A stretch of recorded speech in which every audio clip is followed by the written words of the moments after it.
Hello and welcome to Addicted to Lacrosse. This is Season 3, Episode 9. Today is Sunday, February the 28th, 2016.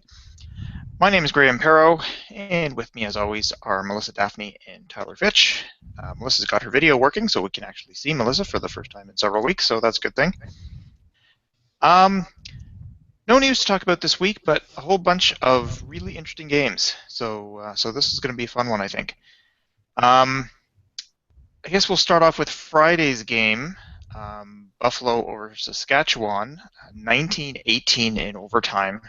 And Steven Stamp wrote a pretty funny article on Isle Indoor today, which I just skimmed over before the show. I haven't really read it in great detail, but he was talking about the juiced ball controversy in baseball from 10 years ago or so, and wondering if that's the case in lacrosse this year, where a team can score 18 goals and lose. Yeah, I saw second half of this one. I didn't see much of the first half, but pretty exciting game. Obviously, back and forth a lot. Dane Smith had a bit of an off night, only scoring 8 points, which was below his season average. And then Mitch Jones scored the last goal of the third quarter for Buffalo, 2 goals in the fourth quarter, and the overtime winner as well. So it was a big fourth quarter for a couple of guys named Jones this week. But we'll get to the other game later. Did either of you guys see this one? Tyler, I guess we can start with you. Yeah, I put this on Friday night. It was fun to watch. Up and down action. Mitch Jones, like you said, plus 1 goal earlier in the game. So 5 goals on the night. Probably a career high. Probably his best game in the NLL ever. It was fun to watch him succeed. He's a former Stealth player. They tried running him out the front door, playing with the lefty forwards, and didn't quite mix in, but he also had some trouble not trouble. He had the situation where he was playing college hockey, so he could never join the team until late March, maybe April, so he missed tons of time, never really had a good sync with them, but he was local to BC, so they kept him around for a couple of years, traded him to Buffalo. Buffalo puts him out the back door, and he had a phenomenal game. So I think the Stealth don't do a good job of taking young players and putting them in D or transition when they were forwards. They just assume they are forwards. But other teams like the Cornwall brothers, they were both great forwards in junior, but they came to the pros with the Roughnecks and Rush and played out the back door, and they're good. So I'd like to see the Stealth do that in the future and not have people like Mitch Jones get traded away and then come back and see them be great later. So that was a long way of talking about the Stealth during this game. But it was fun to watch. I think both goalies got chased, which you don't expect to happen. But it was, when you get into OT and then going up and down, everybody gets a little bit nervous, but not Mitch Jones. He was just running and gunning the whole time. Great action. Did you see anything on this, Melissa? Unfortunately, since it was Friday, that meant I 100% could not watch it, and this one was only on Fox. But it's kind of crazy to see the Rush have 2 players with 9 points on the night, with Robert Church getting 5 goals and 4 assists, and then you had Mark Matthews getting 2 goals and 7 assists. It's just not something you see very often, so it's kind of crazy. I mean, the only player on the Buffalo Bandits was Stainhouse, and he had 7 points on the night, so 1 goal and 6 assists. So that's pretty crazy. It sounds like it was a really exciting game. I really would have liked to have seen this one, but unfortunately this one's only on Fox.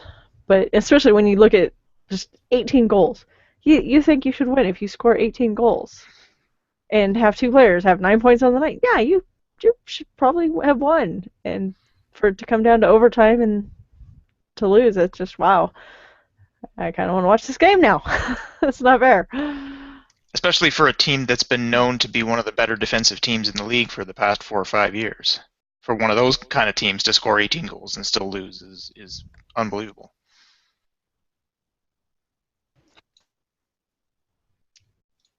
Okay, next game. What did I have as the next game? Okay, Vancouver, Colorado. I imagine you guys have a little more rooting interest in this game. I was just looking for an exciting game, and I didn't see it until this morning. I managed to record it. It was on TSN2 in Canada, so I recorded it on my PVR, and I did know the score watching the game this morning, but I watched it this morning and enjoyed it. Um, yeah, so a couple of controversial things in this game. Melissa, did you see this one? I did watch this one. This was definitely one of those games that we've talked about that sometimes knowing the score going into it actually makes the game better than when you don't have any idea what's going on. Vancouver just plain dominated Colorado the first half. Colorado was playing sloppy. They were dropping passes. Even the announcers commented on the number of dropped passes John Grant Jr. had. So something was definitely off when they came in. The Mammoth defense was giving Vancouver really, really solid shots on net. I mean, you can't blame the goalie too much when Ward is facing basically one-on-ones with really powerful offensive players like Dutch. I mean, Dutch is known for his scoring ability. So when you're giving them opportunities like that and they're capitalizing, there's only so much your goalie can do. Second half was completely, well, I wouldn't say the second half was completely different because I would say the third was still very much in the Stealth's favor. It was the fourth quarter that all of a sudden just what in the world happened? Mammoth came alive and all of a sudden it was like the Stealth had picked up the sloppiness and they were giving Mammoth just a little better shots, and Jones just was on fire. He had a natural hat trick. He had a sock trick. I mean, he scored 6 goals in the fourth quarter. And so one other Mammoth player scored. I think it was Caleb Crawford. And that ended up being the game winner. There was definitely some controversy, and I think it's very warranted because from what we saw, and we rewound it and replayed it a few times, I definitely still agree. It does look like Bouquet scores on himself. And the extra controversy going with that is the fact that Adam Jones had the ball and scored immediately after, and it wasn't challenged. And the ref happened to have his back turned because the play was getting ready to start. He had just whistled it in, and the ball just rolled out of the back of Bouquet's net, his stick. So, yeah, there's definitely some controversy there. Obviously, that doesn't necessarily mean that the Stealth would have won and that the Mammoth would have lost, because that would have changed everything that happened after that. But it's definitely one of those situations that when you're watching your team, you're like, oh my God, that may have been the deciding factor in the game. And for the Stealth to kind of struggle in the fourth quarter and only have 1 goal, and the Mammoth just being on fire, it was a crazy game. What do you think, Tyler? Yeah, I've been a little hot under the collar since the own goal. I don't think there's any doubt in my mind from what I saw. Whistle blew. Bouquet botched the ball like a third-grade goalie. I've seen that happen in youth games, never in the NLL. It was in the net after the whistle had blown in play, and I think Mark Giardino, I can't remember pronounce the last name, but he just blew it in, looked up for the outlet pass, and didn't see it right away, and looks back, and by that point he'd fished it out or was fishing it out, and he didn't know what he was seeing, so he couldn't call it a goal. This morning, Doug Fritz, the NLL_PR Twitter account, said the Stealth could have challenged that, but they didn't have any challenges left because they'd already used them, which in my mind means, hey, that was totally a goal, and they should have challenged it, but they couldn't. Not, hey, there was nothing to challenge there. I don't know what you guys are talking about. It was like, oh, we got to talk about this because he scored a goal and it wasn't called. They're not going to change the result of the game. They can apologize. They have to address it in some way. They could sit the ref for a game. They could do something like that. There was some refs in the last 2 years got demoted or sat down because of some bad calls, and Giardino is one of the best there is. He does Man Cup games in the summer. He's top 3, 4 NL refs, but he blew that call, and there should be a consequence. The bright side to the situation is that it wasn't a playoff game. The whole challenge replay system stems from the stealth at the Mammoth in '07. Jeff Zwicky and Luke Wiles both in the crease, watching, waiting for the ball to roll across the line, and it did. And it was called a goal, and the Mammoth fans had to sit with that for an entire offseason, and we can move on from this next week, hopefully. So that's the bright side to this happening during the regular season for me. But yeah, Melissa said it was a 2-goal swing because Jones immediately scores afterwards, and would have made a huge difference to if he wouldn't have scored. They would have been down yet another goal. Huge difference. That's that. Wait to see how that plays out from the league. In the game, stealth rookie, I think Thomas Hogarth, his first game ever, maybe his first touch ever. He gets a score early, first goal of the game for the stealth, run the floor from the D end and catches it and dives in, and so it was great. Second time in a few weeks that the stealth have had a rookie touch the ball and score. Ryan Wagner did the same thing. So it was they're getting the kids in the game early, and it really energizes the team. They kind of took off running from that. T-Rich started in goal. That was unexpected by me. I really thought he was coming in to be the backup, but apparently he's not. I don't know if they're going for the alternating Royk Richards old approach that the Stealth used to have. It'll be harder to tell now because they lost. So like, oh, we're just not playing T-Rich because they lost, or we're not playing T-Rich because we're alternating in Eric Penny next week. We don't know. We'll have to wait and see.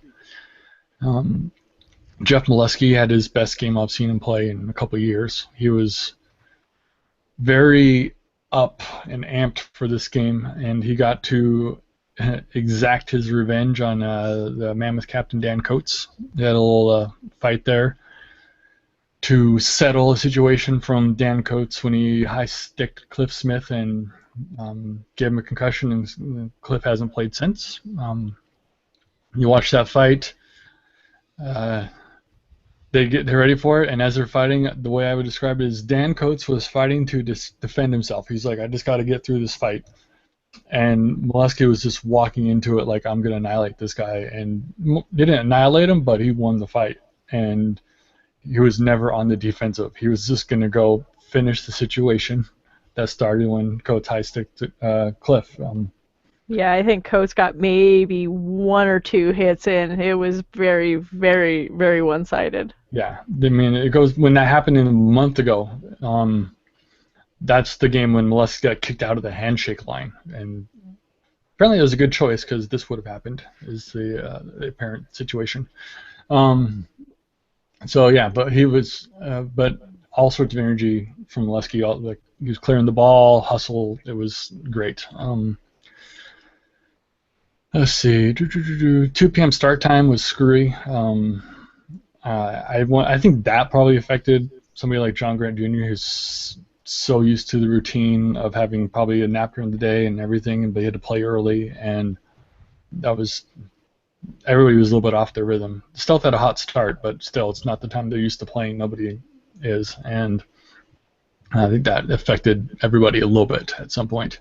Well, it definitely affected attendance. I mean, oh yeah, you could definitely see it was down, but there was also a lot of events going on yesterday, some big ones. We had the Cup Classic, so the Avs and the Red Wings were playing at Coors Field, and it was a hot day. We actually got up to 70 degrees yesterday, which is slightly unusual in February for Colorado. And we had the Polar Plunge for Special Olympics going on yesterday, so there was a 5K and all that, and that went on until afternoon, and that's actually turning into a pretty big deal. So you had 3 events right there, and I could probably list a good half dozen if I did some research. So yeah. Yeah, I think there's a ton of crossover between lacrosse and hockey fans, and you get a chance to see a unique outdoor hockey game. You're not going to go to the Mammoth game. Stealth players made it to the hockey game after the lacrosse game. So it was the Mammoth had no chance. I didn't remember see what they announced, but huge swaths of empty seats in the lower level. Announced attendance was just over 14,000. Yeah, that's not turnstile. Yeah. That's tickets sold. There's no doubt. Yeah. So that's that. Let's see what the league says about the situation. If they make any changes, they can run 3 refs in the playoffs, but not in the regular season. Maybe they should run 3 refs in this when it happened. You got one guy can just watch the ball. And South will bounce back. It's heartbreaking, but it's a regular season, plenty of time to recover. Thankfully, Calgary lost, and they don't lose any. They're still tied in the standings on the win column, so it could be worse. What do we got next? What do we got next? I guess next would be Toronto and Rochester, and this is the only game this weekend that wasn't decided by a single goal. This was about as far from that as you can get. I certainly didn't see this coming. I picked Rochester to win this game with the sort of a caveat that if it's the same Rock that played last week against the Bandits and they put up a good effort, they might be able to take out the Nighthawks. I did not see them slaughtering the Nighthawks. It does seem odd that, and I meant to go through this before the show, I never did, but only a handful of games have featured a team that scored 6 or fewer goals in the last, say, 3 or 4 years. But I think at least half of them have been the Nighthawks. It's weird. I think there was a weekend, either last year or the year before, where they only scored 3 goals in one game, and then the next week they only allowed 3, or something like this. But it's just weird how often the Nighthawks are involved in these games, considering how good a team they are. But they did not have it on this night, and the Rock did. As I said in my game report on my blog, that when the Rock play like they did on that night, they're going to win most of the time. And when the Nighthawks play the way they did, they're going to lose most of the time. And when they both happen at the same time, you're going to see a 11-goal game. And Dan Dawson just didn't have it. He was missing the net all night. He was missing teammates with passes. He just didn't look like he was quite there. He even took 2 penalties, which is unusual for him, including a headbutting one. How does somebody who's 6'5" headbutt somebody without dropping to his knees? So that was a little odd. Cody Jamieson also took 2 penalties, and the best part as a Rock fan was that Jamieson and Dawson took penalties at the same time. So the Nighthawks lost those 2. The Rock lost Billy Hostrauser. He went to the box at the same time, so we still had a power play. But Dawson and Jamieson both going to the box at once was pretty awesome. The Rock played really, really well. I mean, the 2015 Rock were back in this game. Nick Rose was outstanding. Didn't score, but you got to work on that. But his goaltending was outstanding. He just had a great game. The defense in front of him was also great. The offense was clicking all night, as an evidence from 17 goals. Casey Byrnes had a sock trick, and of all the Rock scorers to pick up 6 goals, I wouldn't have put him at the top of the list. But he had a great game. Steph LeBlanc had a great game. Colin Doyle had a great game. Considering Brett Hickey wasn't there, 17 goals from the team without Hickey is pretty good. Dan Lindner had a great game. He scored a really beautiful goal as well. I don't know what more to say about that other than every part of the Rocks team played great. Most parts of the Nighthawks team did not. That's about it from me. Melissa, did you see this one?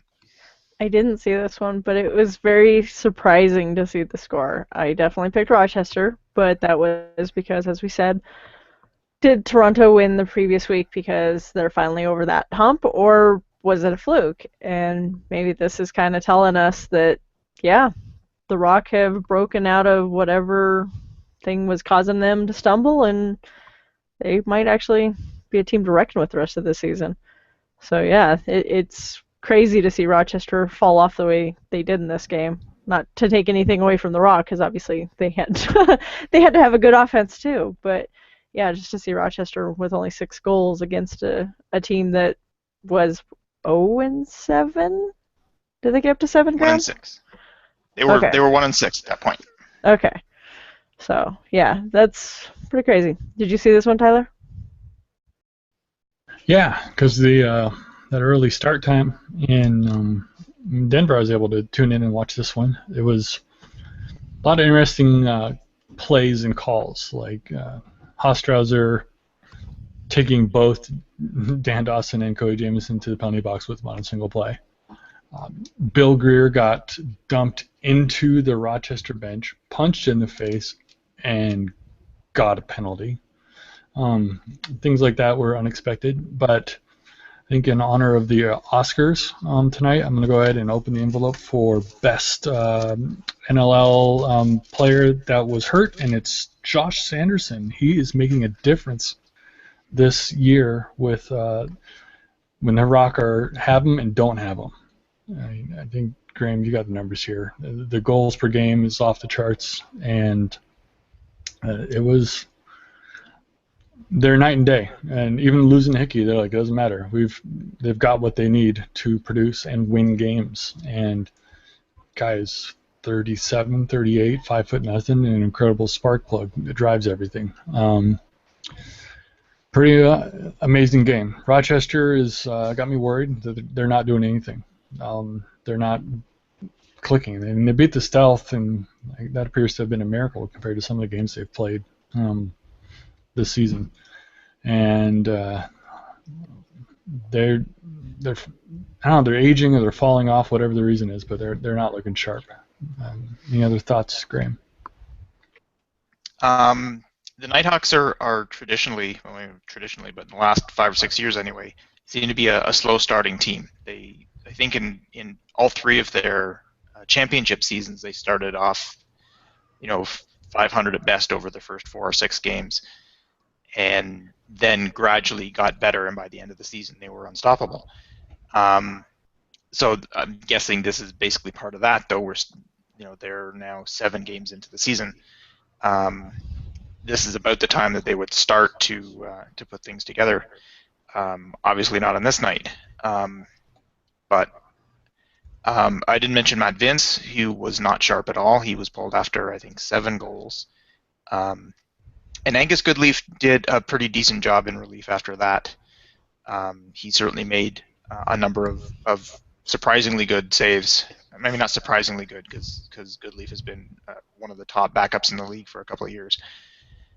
He just doesn't get an awful lot of chance to play behind Matt Vince, but I thought he played really well. And in a normal game where his team is playing up to where they'd normally be, he gave him a chance to stay in the game and win. But they were obviously too far behind at that point, and their offense wasn't doing anything. So good job by Goodleaf, but it wasn't enough to save the team. Okay, I guess we can move to Georgia-New England, which was just a couple of hours ago. And I saw the first half of this, and then I saw the last 5 minutes or so after I saw on Twitter, oh my God, you got to watch this kind of thing. And I really enjoy watching this Georgia Swarm team. They just look like they're having fun. Their passing is amazing. They're just passing all over the place and trying to set things up. I don't know if these are set plays that they're trying to do or they're just passing back and forth until somebody's open. But they seem to pass an awful lot, and you don't see an awful lot of drop passes either. And I know, obviously, they've got Miles and Lyle Thompson who've played together a lot. And I think they've played a lot with Randy Stotts as well. But it just looks like these guys have been playing together forever. They just know, everybody knows where everybody else is going to be. And they're a lot of fun to watch and very dynamic offense. So the first half of this game was back and forth. New England, as we've said before, I think is for real. We can stop saying, okay, maybe they'll be good in the beginning and then fall off, but they're still going, and they're a pretty exciting team to watch as well. So these two together were a lot of fun to watch. Then I went over to the Saskatchewan-Calgary game, and when I heard this one was getting close in the last few minutes, I went back to this game and watched the last 5 minutes of this. And the last 5 minutes of this were outstanding as well. Georgia tied it up at 13. and then Sean Evans put New England ahead, and then Georgia tied it up again, and then Kevin Crowley put New England ahead, and then Georgia tied it up again with 30 seconds left on the clock, and Kevin Crowley scored with 4 seconds left to give New England the win. Um, so yeah, that was a lot of fun at the end of the game. Yeah, these two teams are both a lot of fun to watch, and another high-scoring one, another one that came right down to the wire, another one-goal game. It's pretty typical for this weekend, anyway. Tyler, did you see this one? I got to watch part of it. There was a big Lego Expo downtown Portland this weekend, so the 2 p.m. start time yesterday I couldn't go, but we went this afternoon when my team wasn't playing. So I watched the start of it and then left, and I left it up on the big screen, and the summary my wife gave me as she was looking at it texted me. She says, Kevin Crowley is good. Which I replied, if Crowley ever notices that himself, he'll be a beast. She says, New England's defense looks flat. They're late getting to the ball. Their offense looks just fine. And Georgia just seems faster on O. And the New England O and Georgia D are well matched. And Sean Evans got a delay game call because the refs didn't reset the shot clock.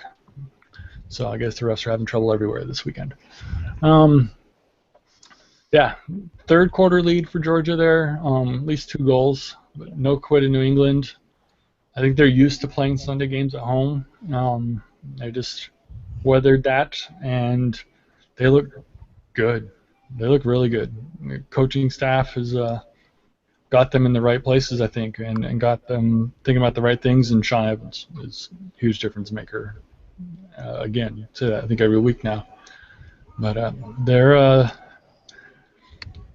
unexpected, but exciting to watch. I put their games on now. I want to see what they're going to do with because I still have the doubts. Like they're the old Wings. They haven't been good in a decade. They couldn't do it again, but then they go out and do it, and they're really onto something right now.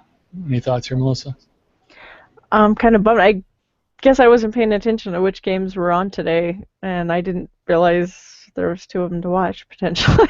So, looking at these scores, I'm really kind of disappointed. Like you said, we've been kind of surprised with what the Swarm and the Black Wolves are doing, and so would have actually been kind of exciting. So, unfortunately, I don't have anything to add to this one. It's crazy. Another high-scoring game. Just, do you see this? Well, Graham, you already talked about this one. You want to go ahead and take us to the next one? Yep. Yeah, the next one was another close one for Saskatchewan, who obviously played on Friday and went to overtime, and then on Sunday they also went to overtime. But this one is a little different. And on Friday, they were pretty much even with the Bandits for most of it, certainly for the first half, and then I think in the third the Bandits started to turn away, and they got about a 4-goal lead, so it wasn't a huge lead. And then the Rush came back and forced overtime and lost it there. In this game, the Roughnecks took off right away. They scored the first goal less than a minute in, and by about midway through the second quarter, they were leading 8-2, and it just looked like this was just going to keep going and be a runaway victory for the Roughnecks. But as we've seen, as we just talked about, the comeback is the story of this season. So you're down by 6, you got a pretty good chance of winning, seems. So the Rush liked that idea, and they scored 8 of the next 10 goals and tied it up by about the middle of the fourth quarter and even took a lead. Mark Matthews scored with about 4 minutes left and gave the Rush an 11-10 lead. And, of course, that lead lasted for about 40 seconds before Westberg tied it up again. And we were off to overtime yet again. This one lasted a little longer. I think the Buffalo game was about 3.5 minutes or something. This was a little over 5 before Zach Greer put it by Mike Poulin. But Poulin and Aaron Bold were just outstanding at the end of the fourth quarter and in overtime. Each of them was facing breakaways or people just standing right in front of them on the doorstep and getting passes and just stoning them. There were all kinds of great saves in this one until Zach Greer put it away. So yeah, another exciting game, another one down to the wire. This was actually beyond the wire, went to overtime. But yeah, another exciting game. Melissa, I imagine you didn't see this one since you didn't know about it. Uh, Yeah, I didn't see this one. But you know that the games between these two are exciting. So this is just one of those rivalries when they play, you just kind of tune in. What about you, Tyler? I had to consciously choose to not watch it while driving home from the Lego thing because it's illegal, and a game this exciting I would have wrecked and died. So here I am. Well, we appreciate that you didn't wreck and die just to watch the game. Yeah, man. So I got home, flipped it on, and they were loading the 3 stars of the game. And then I looked up the score, and it correlated to the Rush getting the first star with Robert Church. Yeah, I wish I would have seen it. The Fox Sports stuff is just killing us with no replay. But it reminded me when I saw the 3 stars of that game that the 3 stars in the Rush and Bandits game on Friday night were atrocious. Mitch Jones scores 5 goals, including the game winner in OT, and he wasn't even given a star on the stat sheet. The NLL tweeted out a separate one that had him recognized as the first star of the game, but on the official stat sheet, he didn't get it. That was weird. I don't know what's going on in Saskatoon, but they did a bad job of picking the stars. if I look on the stat sheet now, Mitch Jones is listed as the first, Robert Church is the second, and Dane Smith is the third. So I don't know if that was updated later or if I wonder if they copied and pasted from a previous game, but they wouldn't have picked players from the. Anyways, there's like Deruscio had one of the stars as a backup goalie. Revisionist history there. If there was a replay on Fox Sports, you would see the original 3 because that's where I took my list from at first. Anyways, thank you, Rush, for beating the Roughnecks so that the Stealth stayed tied in the win column. And there's still plenty of hope for this season. Just need the Stealth to win 2 games in a row at some point. All right, I guess we can move on to our predictions. And, well, one of us wants to talk about this and the others don't. Last week I went 2-3, getting only today's games right, New England and Saskatchewan. Tyler was 5-0, so congratulations, Tyler.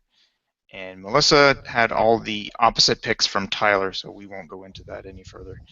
Hey, I had to pick mine first. He had mine to, copy off of and make his changes. Not fair.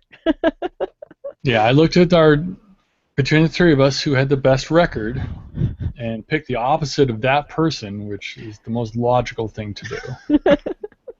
And it worked out really well. It did seem to work because we now have a new leader. Tyler is now in the lead at 18-19. And the fact that none of the 3 of us is even at 500 is kind of disappointing. But this has been a really weird season, as Melissa was saying earlier. Melissa is still second, only a game back at 17-20. And then there's me at 14-23, which is kind of painful.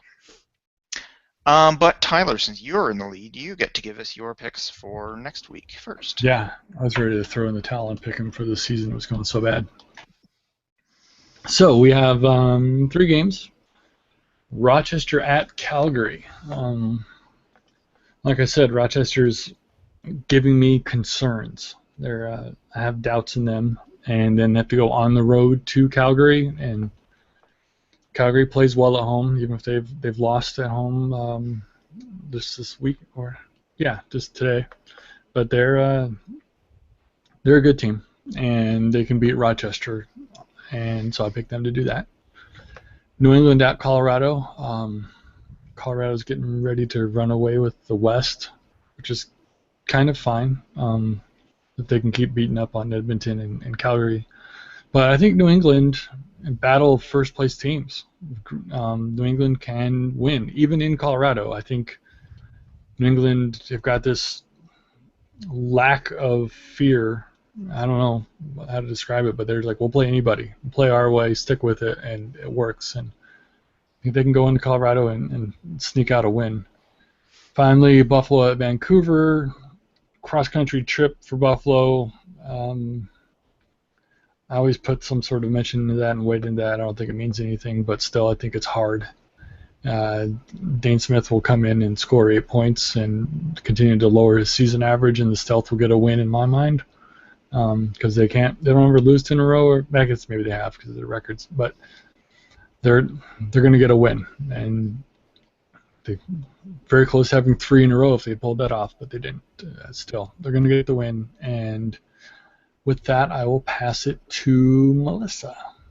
Yeah, this week was hard. Honestly, I would say this whole season has been very hard because you'll have a team play really strong one week and then completely flip the switch and play just the opposite next week.